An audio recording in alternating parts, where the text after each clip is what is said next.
प्रणाम साथियों, राधे राधे, जय श्री कृष्ण। कैसे हैं आप सब? कामना करता हूँ पूर्णतः स्वस्थ और प्रसन्न होंगे। भगवत चरणों में आपकी हाजिरी लगती होगी। तो साथियों, आज हम बात करते हैं एक ऐसे ग्रह की, क्योंकि श्रृंखला चल रही है, मैं बता रहा हूँ, तो आप सुनिए। मेरी बातों से सहमति अथवा असहमति हो तो कमेंट बॉक्स में दर्ज करवाएं। सभी प्रश्नों का उत्तर मैं नहीं दे पाता हूँ। छोटे छोटे प्रश्न कमेंट बॉक्स में करते हैं, तो इतना तो आपको सामान्य ज्ञान से भी अथवा अपने आसपास जिस पे भी आप भरोसा करते हैं, ऐसे किसी ज्योतिषाचार्य से आप संपर्क करें। मैं तो सीधी सादी सरल बातें करने वाला इंसान हूँ। आपसे सरल बातें करने आता हूँ, आपको सन्मार्ग दिखाने आता हूँ, बस। तो आज हम ऐसे ग्रह के बारे में बात करते हैं कि जिसका कनेक्शन आपकी किस्मत से है। किस्मत कनेक्शन है आपकी किस्मत। आप कई बार देखते हैं बहुत लोगों को, उनके बनते काम बिगड़ जाते हैं। कोई भी काम शुरू करें, कुछ भी काम कर रहे हों, किस्मत ही ऐसी होती है, उनको भलाई की बजाय बुराई मिलनी होती है, अथवा जो अपेक्षित मान सम्मान उनको मिलना चाहिए, जिसके कि वो अधिकारी हैं, नहीं मिल पाता है। आप अपनी बात कहते हैं, लेकिन आपकी बातों से लोग प्रभावित नहीं हो पाते। आप बड़ी मेहनत से अपनी बात, अपना ज्ञान कहते हैं, लेकिन लोग प्रभावित नहीं हो पाते। ये किस ग्रह से होता है? और शारीरिक रोगों की अगर हम बात करें, मानसिक रोगी होना, लीवर से संबंधित रोग होना, पाचन से संबंधित रोग होना, ये इनके प्रभाव हैं जब ये दूषित हो जाते हैं, पीड़ित हो जाते हैं। तो वो ग्रह हैं हमारे बृहस्पति, गुरु। अब ये इनकी तुलना किससे करें? ये एक सन्यासी, एक सुंदर कथावाचक, एक ज्ञान देने वाले ज्ञानदाता, एक प्रोफेसर से आप इनकी तुलना करें।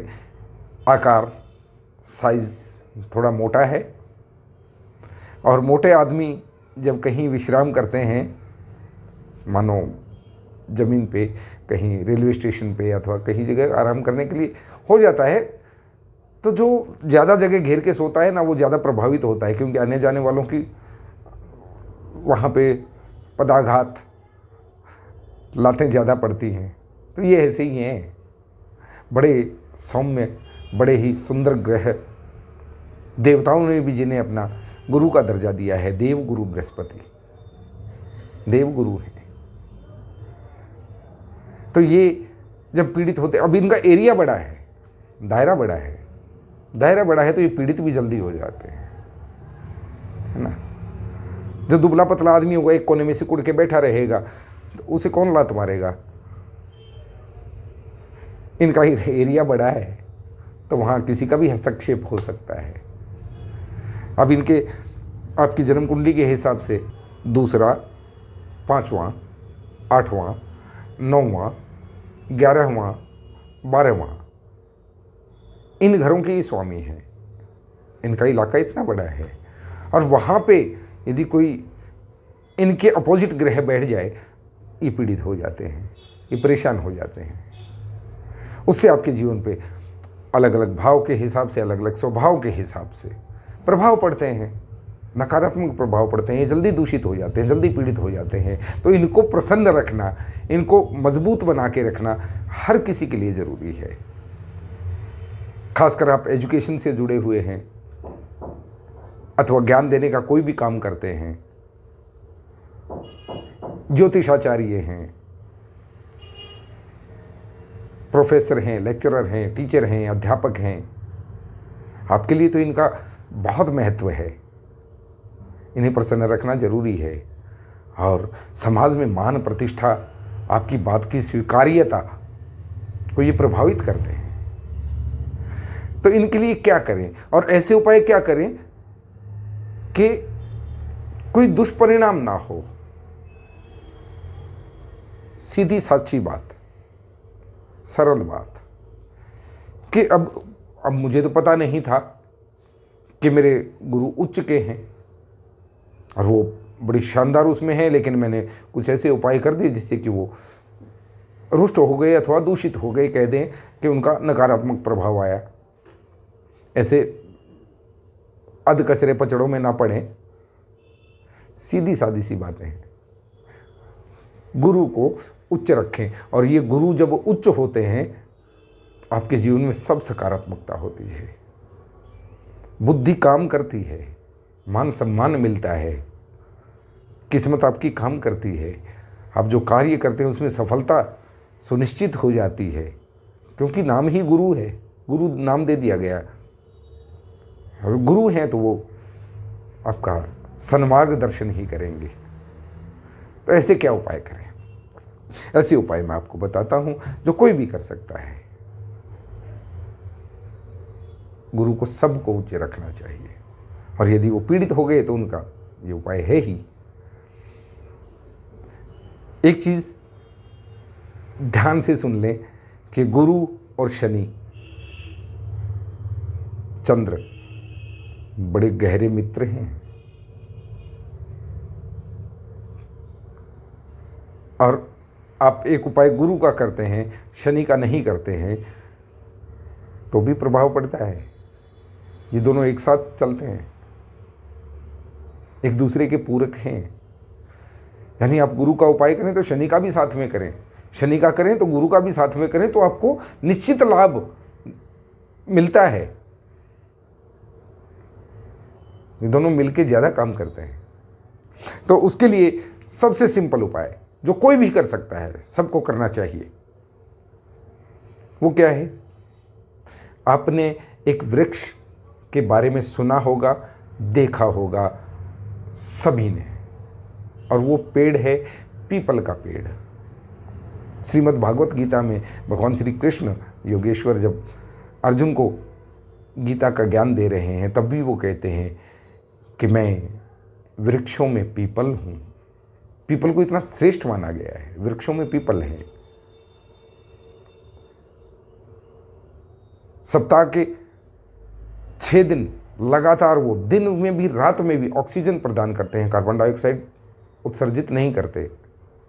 एक रविवार का दिन कहा गया है कि वो अपनी सारी जितनी कार्बन डाइऑक्साइड है वो निकाल देते हैं,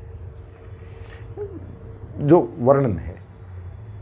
अब ये प्रैक्टिकल तो नहीं कह सकते, या इस पे शोध हुआ हो, शायद ज्योतिष में हुआ हो, विज्ञान में नहीं हुआ है।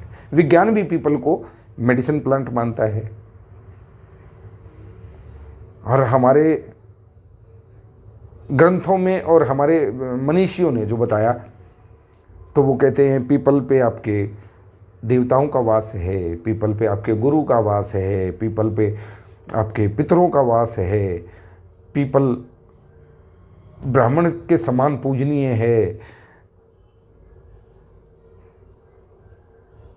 पीपल महत्व रखता है। तो आप क्या करें? यदि आपको ऐसे प्रभाव लगते हैं जैसा मैंने अभी पीछे बताया, तो अवश्य ऐसा करें, आपको निश्चित लाभ मिलेगा, कोई रोक नहीं सकता। आप एक तांबे का पात्र लें, लुटिया लोटा जो भी, तांबे के पात्र में ताज़ा जल भरें, 2 बूंद गंगा जल मिला लें तो अति उत्तम, नहीं तो ना सही, ताज़ा जल हो, स्वच्छ जल हो, उसमें थोड़ा सा हल्दी आप मिला लें, पिसी हुई हल्दी, कि उस जल का रंग कुछ पीला हो जाए। और गुरुवार के दिन, बृहस्पतिवार के दिन पीपल में जाके पीपल को वो जल अर्पित करें। आपका बृहस्पति उच्च का हो जाएगा, प्रसन्न हो जाएगा। लेकिन इसके साथ एक उपाय और करें, नहीं तो आपको पूर्ण लाभ न होगा, अधूरा लाभ मिलेगा। पूरा लाभ चाहिए तो पीपल वृक्ष की आप 2 बार पूजा करेंगे। एक तो आपने बृहस्पतिवार को सुबह के समय जल दिया, हल्दी मिश्रित जल दिया तांबे के पात्र से। दूसरा, इनके मित्र को इनके साथ लेके चलें। शनिवार को जिनका शनि का उपाय करना है उनको भी ये करना चाहिए। जिनको शनि को प्रबल करना है या अथवा शनि कहीं दूषित है उनको शांत करना है तो वो भी करें, लेकिन दोनों का एक साथ करें, दुगना लाभ आपको मिलेगा। शनिवार के दिन शाम के समय, सूर्यास्त के समय, आप पीपल के पेड़ के नीचे एक मिट्टी का दिया नया, जैसा दिवाली पे लेके आते हैं, उसमें सरसों के तेल की एक जोत खड़ी रही, लंबी वाली बत्ती सरसों के तेल की, सूर्यास्त के समय आप जलाएं। इससे आपको दोनों ग्रहों का सीधा आशीर्वाद प्राप्त होगा। आपके गुरु प्रबल होंगे, आपके शनि शांत होंगे। आप करके देखें। अब थोड़ा महंगा उपाय बता दूं आपको। जिन लोगों को लगता है कि मुझे मान सम्मान की आवश्यकता है, अच्छा मेरा काम भाषण का है, बोलने का है, लेकिन लोगों पे उसका प्रभाव नहीं हो रहा अथवा वाद विवाद हो जाता है, मुझे सम्मान नहीं मिलता, उनके लिए ये कुछ पैसे खर्च करने वाला है। वो तो फ्री का है, ये कुछ पैसे खर्च करने वाला है। आप एक चांदी की कटोरी ले लें, छोटी सी ले लें, 200-300 रुपये की, 400 रुपये की मिल जाएगी आपको। चांदी का पात्र, चांदी की कटोरी आप ले लें, उसमें शुद्ध केसर आप लेके आएँ। केसर बहुत तरह के बाज़ार में मिल रहे हैं, कुछ प्रतिष्ठित कंपनियों के भी हैं जिन्हें शुद्ध केसर कहा जाता है, तो ले आएँ और वो केसर उस कटोरी में डाल लें। उसमें कुछ गंगाजल मिश्रित करें और रिंग फिंगर से दूसरी उंगली, सबसे छोटी सी अगली, इससे उसको धीरे धीरे धीरे धीरे मिक्स करके आप रख लें। बृहस्पति और सोमवार, अब मैं इसको चंद्र में जोड़ रहा हूं, बृहस्पति और चंद्र, सोमवार और गुरुवार, आप उससे रिंग फिंगर से अपने मस्तक पर, यहां आज्ञा चक्र पर, नीचे से ऊपर की तरफ तिलक करें। किसी को दिखेगा भी नहीं है, कहीं आपको लगे कि एक दिखावा होगा, बहुत मामूली वो झलक देता है, उस केसर का आप तिलक करें। इससे क्या होगा? इससे आपकी मान प्रतिष्ठा बढ़ेगी, आपकी बातों की एक्सेप्टेंस बढ़ेगी, आपका सम्मान बढ़ेगा। और साथ साथ ये उपाय करने से, क्योंकि चंद्र और गुरु दोनों साथ हो गए हैं, ये दोनों साथ होकर बुध के नकारात्मक प्रभावों को समाप्त करने वाले बन जाते हैं। बुध को ये दबा सकते हैं। यदि बुध आपको तंग कर रहे हैं, उसका ये उपाय है, बहुत उत्तम है। बुध जब अपनी पे आते हैं ना, तो भाई साहब अच्छे अच्छों की हालत बिगाड़ देते हैं, बुद्धि खराब कर देते हैं। आपका आर्थिक नुकसान होने लगता है, सामाजिक नुकसान होने लगता है, लेकिन बुध को ये काबू में कर लेते हैं दोनों मिलकर। जो लोग, बुध जिनका खराब हो जाता है, वाणी से भी कर्म से भी अपना नुकसान कर बैठते हैं, समाज में प्रतिष्ठा खराब कर बैठते हैं और साथ साथ लाखों करोड़ों का नुकसान कर बैठते हैं। उन्हें रिकवरी चाहिए, रिकवरी चाहिए तो ये उपाय करें आप। चांदी के पात्र में आप जितनी बड़ी भी ले सकें, आपके सामर्थ्य के अनुसार 200-400 रुपये वाली ले लें, बड़ी ले लें, नहीं तो छोटा सा 100-150 रुपये का पत्रा ही बनवा लें, चांदी का पत्रा, उस पे 4 दाने केसर के रख के उसी से आप तिलक करें। लेकिन सोमवार से शुरू करें, सोमवार और गुरुवार, रिंग फिंगर से नीचे से ऊपर की तरफ, ये आज्ञा चक्र है, आज्ञा चक्र पर आप तिलक करेंगे, जो हमारी दोनों भौं के बीच में ये स्थान है, यहाँ से ऊपर की तरफ आप अपना प्रभाव देखेंगे निश्चित ही। ये जो आज्ञा चक्र होता है ना, हमारे शरीर में योग के अनुसार 7 चक्र हैं। जिसने 7 चक्र जागृत कर लिए हैं वो तो योगी हो जाता है, उस पर फिर ग्रहों का और इन सब चीज़ों का प्रभाव नहीं पड़ता, तो वो वहाँ तक पहुँचना सबके लिए संभव नहीं है, मुश्किल है। लेकिन आज्ञा चक्र हमारे शरीर में स्थापित भगवान का मंदिर होता है, जहाँ ध्यान केंद्रित करने की बात बार बार कही जाती है। ये आज्ञा चक्र है। आज्ञा चक्र पर तिलक करने का ये महत्व होता है। यहाँ जहाँ भी आप मंदिर में जाते हैं कहीं भी, तो इसी को सबसे पहले झुकाया जाता है। ये आज्ञा चक्र है। आज्ञा चक्र पर आप गुरु और चंद्र का मिश्रित तिलक करेंगे, आपके बुद्ध भी शांत होंगे, आपके गुरु प्रसन्न होंगे, आपके चंद्र प्रसन्न होंगे, लक्ष्मी कारक हैं, धन के कारक हैं, जीवन में सब मंगल होगा। और जो लोग ये चांदी, केसर ये सब नहीं कर पाते, उनके लिए भी आसान उपाय है, बिल्कुल सस्ता। आप करके देखें, रिजल्ट आपके सामने होंगे। जिन लोगों को अक्सर ये शिकायत रहती नहीं कि मेरे बात नहीं सुनी जाती, मुझे मान सम्मान नहीं मिलता, मेरी बात लोगों को प्रभावित नहीं कर पाती, मेरी वाणी में वो दम नहीं है, अथवा मेरे ज्ञान में वो दम नहीं है, अक्सर मैं बीमार रहता हूँ, खास करके लीवर से संबंधित परेशानियाँ, वो लोग एक काम करें, बाजार से हल्दी की गांठ ले आए। हल्दी, साबुत हल्दी, एक गांठ अगर आप अंदाजा लगाएंगे 2 या 3 रुपए की पड़ती, बस वो ले आए। और गुरुवार के दिन, बाकी दिन छोड़ दें, कोई बात नहीं, गुरुवार के दिन विशेषतः स्नान आदि करके, जैसे ही आप बाहर निकल रहे हैं, काम पे निकल रहे हैं, अथवा अपने प्रवचन के लिए निकल रहे हैं, अथवा आप मोटिवेशनल स्पीकर हैं, आप कुछ भी हैं, आप व्यापारी हैं, आप नौकरी पेशा हैं, कुछ भी हैं, उस हल्दी की गांठ को अपनी जेब में रख लें, पॉकेट में। शाम को आए, शयन करना है, सोना है, कपड़े बदलने हैं, उतार के उसको पवित्र स्थान पे रख लें, निकाल के। करके देखें, 1 हफ्ते में आपको रिजल्ट नजर आ जाएगा। सत्य कहता हूं, अनुभव से कहता हूं, जरूर करके देखें। फ्री के उपाय हैं सर।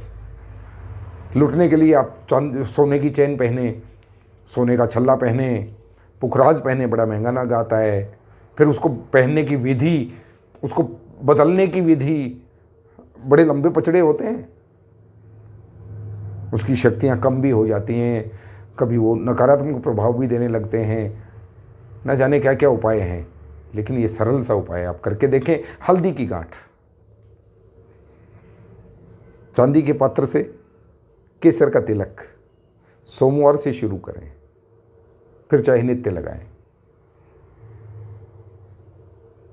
और पीपल के पेड़ को ताम्र पात्र में बृहस्पतिवार के दिन सुबह सुबह हल्दी मिश्रित जल अर्पण करें, और शनिवार के शाम को सूर्यास्त के समय सरसों के तेल की एक ज्योत मिट्टी के दिए में पीपल के पेड़ के नीचे जलाएं। जीवन में प्रभाव आप देखेंगे। और ये कोई भी कर सकता है, मैं ये नहीं कहता कि उसको करना चाहिए, उसको नहीं करना चाहिए, सबके लिए आम बात। वीडियो ज़्यादा लंबा हो रहा है, आज के लिए इतना ही। राधे राधे, जय श्री कृष्ण।